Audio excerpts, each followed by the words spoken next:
Well, my dear friends, today we're starting with the number 21 by Alessandro Dell'Acqua.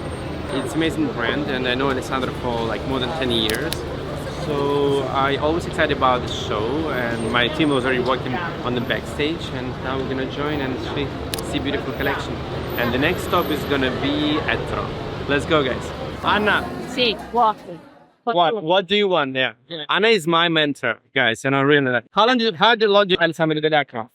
35 years almost. His storytelling is very precise. He's very into Italian style. He says sometimes also old style, but mixed with a twist of contemporary, because he always make a choice in the casting, making the right choice. Then this mix, this twist, make his language very modern. Is there friendship in fashion? Yes, of course. We are friends since long time. I think we have to be very honest. The friendship is about respect and support, admiration. Yeah. Admiration and support. Yes, support. You supported me a lot. Yes. That's it.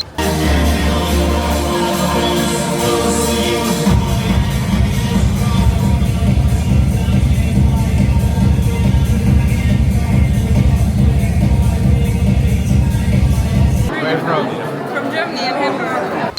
Guys, as you see, the backstage is already empty. So the show done, everybody disappeared. If you plan to shoot models after the show, no chance. Everything you do before the show. Am I tired?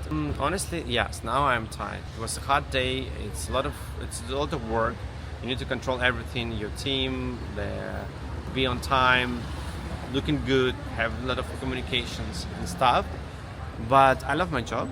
And I love what we do, and I think that this give you a lot of energy, and that's why we keep it going.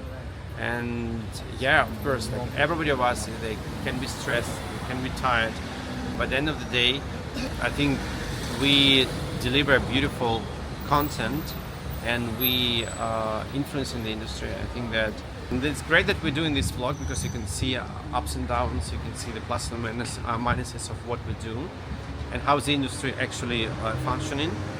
But I think that you guys are going to judge how it looks. Like, if you like it or not, let me know. Guys, the best way of transportation here in Milan during the fashion week, even when it's rain, it's motorbike or bicycle. And because otherwise you're going to stuck in traffic, you can get a taxi, or you just rent a minivan, like a car for 1,000 per day. As I'm going just for a few shows, it doesn't make sense. Now we're going to the ETRO show. ETRO show I also connected very well. It's the brand, whereas the PR came from Alberto Ferretti, and actually the main PR is the guy who believed in me, and the designer is Marco De Vincenzo. Also, I connected with him because 13 years ago I've been working with him. He created his own line, Marco De Vincenzo, and I was working as a sales manager in the showroom. I was selling his collection. I know him like from a long time ago. It's an incredible designer. I really love what he creates. And he's the designer who worked for Fendi and created the famous peekaboo bag for Fendi. Let's go, guys. I think the first person that I met in fashion world, it was you. I think like 13 years ago. More or less. More or less. But you look like much younger than the time even. Yeah, but it's all about preserving ourselves and being our best self. I think when we were younger, we were like partying a lot, going out a lot. But now it's about wellness. That's like the key word. But it's about taking care of yourself. We're not getting any younger. What's your tips to be good looking during the fashion week and keep it up? I think you need to be selective, not to go to the few places, and then I make sure I sleep well. I try to go to bed at midnight, wake up at 7. I don't exercise.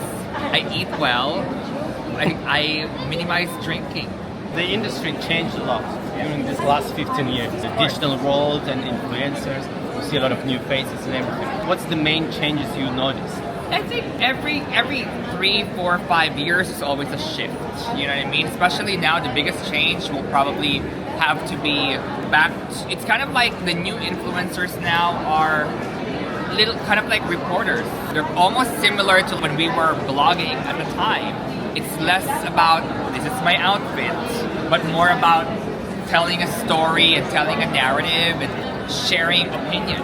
I still the industry is changing, but Brian is always there. So Ginevra, how long are you in the industry? Wow, I was 14 years and a half. Very so like young. 2 years ago. Basically. Sort of 2 years ago. I didn't really start in the industry because I started as a ballerina. I was posting a lot about my ballet content.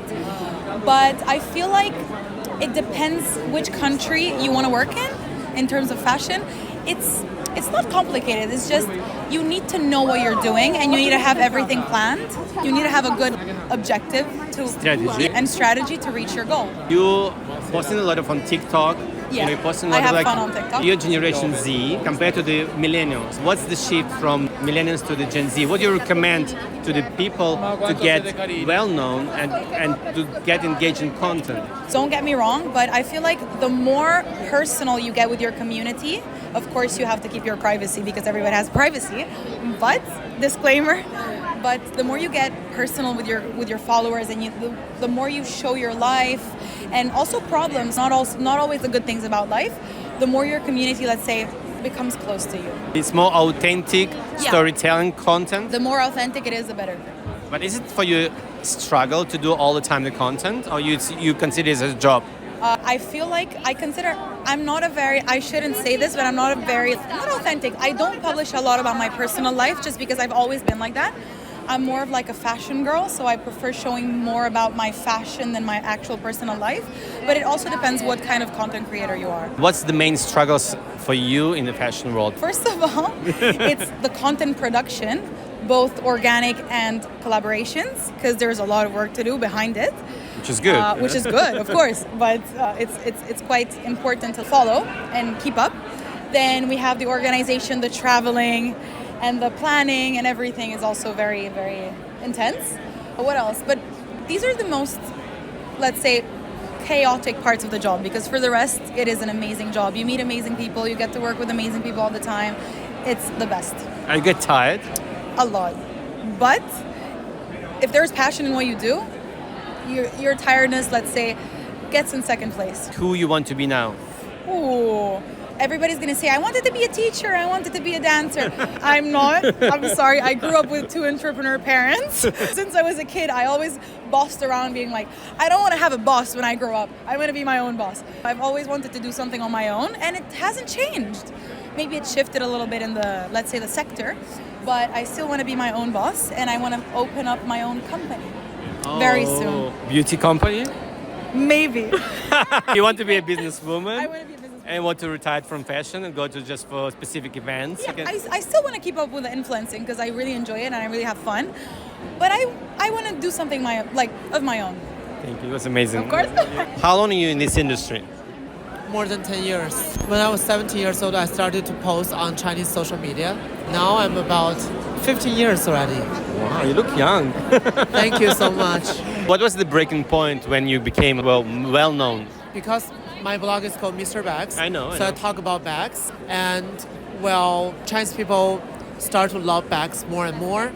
And I don't know what is the breaking point. Maybe when my followers became just so much more. I'm not sure the breaking point. When you realize that you're well known? Well, when I go back to Beijing, and then people on the street start to take photos with me. Digital world changed a lot. Yes. There are a lot of newcomers, a lot of TikTokers and stuff. What do you think the content, how you shift the content, did it change for you? I think at first we do a lot of articles, like photos, but with a lot of words. Nowadays we do a lot of short videos.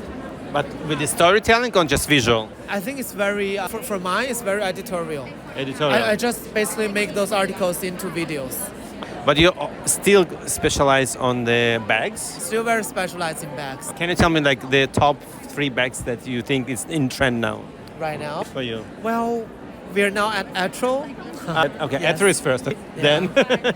Well, this bag definitely is one of them. Wow. And yeah. now I feel like for the industry-wise, let me think. In China, Miu Miu bags are so popular, that's for sure. And Chanel 22, Chanel 31, Chanel bags are popular.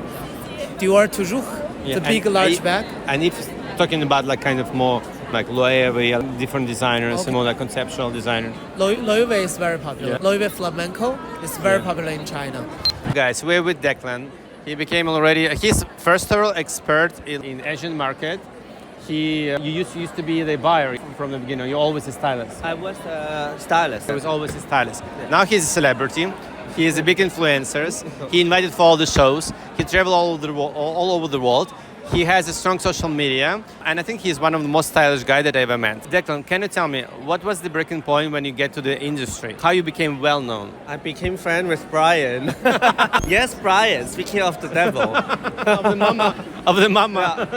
Here's a fun fact. So 2006, my first client from Hong Kong was Declan Chan, when he was working for Lane Crawford and he booked me for a project. And, you know, he bought our friendship. Is he still paying you off? I mean, I pay him. With my love and in kind. Everything has a price. Yeah, everyone has a price.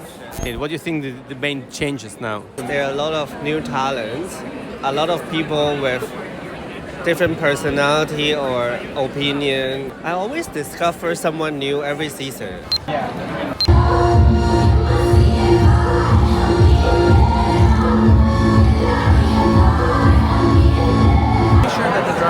Well, my dear friends, the second day of Milan Fashion Week just finished with the beautiful ETRO show by Marco De Vincenza. We spoke today with a lot of influencers, celebrities about the content and how it's shifting from one era to another one. And I don't know if you like it or not. You judge it and write it in the comments what you loved and what you not, what you want to see in the next series. And see you tomorrow with you, Maxim.